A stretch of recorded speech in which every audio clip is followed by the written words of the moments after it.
2 கிராமங்களுக்கு நடுவே போடப்பட்ட ரயில்வே மேம்பாலத்தில் மின்விளக்கு வசதி செய்யப்படாததால் பேருந்திலிருந்து இறங்கி பாலத்தை கடந்து குடியிருப்புக்கு இருளில் நடந்து செல்வதாக கிராம மக்கள் வேதனை தெரிவித்துள்ளனர்.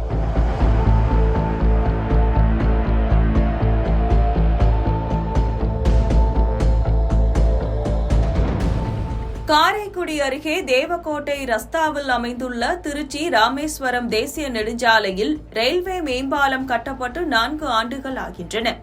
இந்த பாலத்தின் கீழ் காதிநகர் மற்றும் இந்திரா நகர் பகுதிகளைச் சேர்ந்த சுமார் 2000த்திற்கும் மேற்பட்ட மக்கள் வசித்து வருகின்றனர். இருப்பினும் மேம்பாலத்திலும் அதை சுற்றியுள்ள சாலைகளிலும் போதிய மின்விளக்கு வசதி இல்லாததால் பொதுமக்கள் பெரும் சிரமங்களை எதிர்கொள்கின்றனர். பாலத்தின் கீழ் சுமார் 1 கிலோமீட்டர் தூரம் மின் விளக்குகள் இல்லாததால் இரவு நேரங்களில் நடந்து செல்லும் பொதுமக்கள் இருளில் தவிக்கின்றனர். மாலை 6 மணிக்கு மேல் சிறப்பு வகுப்புகளுக்கு சென்று திரும்பும் பள்ளி, கல்லூரி மாணவர்கள் மற்றும் பணி முடிந்து வீடு திரும்பும் பெண்கள் இந்த இருண்ட பாதையில் செல்ல அச்சப்படுகின்றனர். இப்பகுதி சமூக விரோத செயல்களும் திருட்டு சம்பவங்களும் அதிகம் நிகழும் இடமாக இருப்பதால் பொதுமக்கள் மிகுந்த அச்சத்துடனே பயணிக்க வேண்டியுள்ளது. இது அவர்களின் பாதுகாப்பிற்கு அச்சுறுத்தலாக உள்ளது.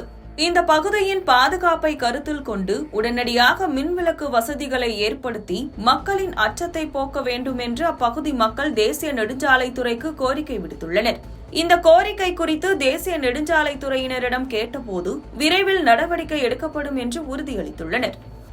நைட்டு லேடிஸ் தான் அதிகமாக காலையில் 9 மணிக்கு வேலைக்கு போட்டால் நைட்டு 9 மணிக்கு தான் வர்றோம். நைட்டு வரும்போது இந்த பாலத்தை தாண்டி இதுலேருந்து இன்னும் கொஞ்சம் ஒரு 1/2 கிலோமீட்டர் நாங்கள் வந்து போகவே முடியல. மேலேயும் லைட் இல்லை, கீழே லைட் இல்லை, இருட்டாக இருக்குது. இந்த காலத்தில் பெண்களுக்கு வந்து எந்த ஒரு பாதுகாப்பும் கிடையாது. இந்த இருட்டில் என்ன வேணாலும் நடக்கலாம். அப்படி இருக்கும்போது எங்களுக்கு லைட் ரொம்ப தேவை. பொண்ணுங்க டியூஷன் போதுங்க, படிக்கிறாங்க, அதுக்கெல்லாம் பாதுகாப்பு. எங்களுக்கு மெயின் லைட்டு கொடுங்க. பாலம் நீங்கள் கட்டுங்க, உங்களுக்கு தேவையானது பாலம். ஆனால் எங்களுக்கு தேவை பொதுமக்கள் போக வர வசிக்கிற இடத்துல நடுவில் நீங்கள் வச்சுருக்கீங்கன்னா லைட் எங்களுக்கு அவசியம். ஒரு வாரத்துக்கு முன்னாடி கூட எங்களை ஒரு தாத்தா இருந்தாப்புல, இறந்துட்டாப்புல. இருட்டு, அவர் இறந்து கிடந்தது கூட தெரியலை. நாங்களே டிராவல் பண்ணி வண்டியில் வரும்போது அவர் மேலே செத்து கிடக்கிற பாடி மேலே ஏற்றிருப்போம். ஒரு 27 வருஷமாக இங்கே காதிநகரில் குடியிருக்கிறேன்.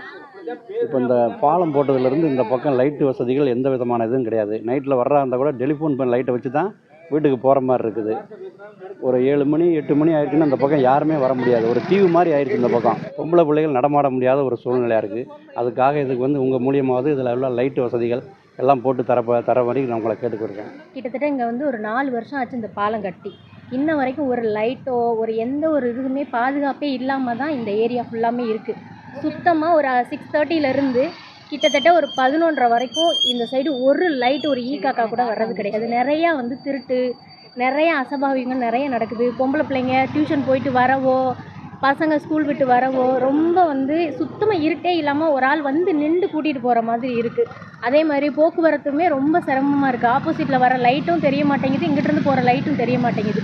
கிட்டத்தட்ட இது ஒரு 4 வருஷமாக இதே இதுதான் இருக்குது. அதிகாரிகள்கிட்ட நிறையாவும் நாங்கள் கம்ப்ளைண்ட் பண்ணிட்டோம், மனு கொடுத்துட்டோம், எல்லா விதமாகவும் நாங்களும் ட்ரை பண்ணிட்டோம். ரயில்வே கூட நாங்கள் மனு போட்டிருக்கோம். இது வரைக்கும் எங்களுக்கு எந்த ஒரு இதுவுமே பண்ணவே கிடையாது. நீங்கள் இது மூலமாக எங்களுக்கு ஒரு லைட்டோ ஏதோ ஒன்று பண்ணி கொடுத்தீங்கன்னா பிள்ளைங்க நல்லபடியாக போயிட்டு வருங்க. பொம்பளை பிள்ளைங்க அதிகமாக டியூஷனுக்கு போகுதுங்க. எங்கிட்ட நிறையா பிள்ளைங்க வந்து ஸ்கூலுக்கு 10th ஸ்டாண்டர்ட் படிக்குது. டியூஷன் போயிட்டு வரும்போது 9 மணி ஆகுது. எல்லா பேரண்ட்ஸுமே உயிரை கையில் பிடிச்சிட்டு தான் இருக்கோம்.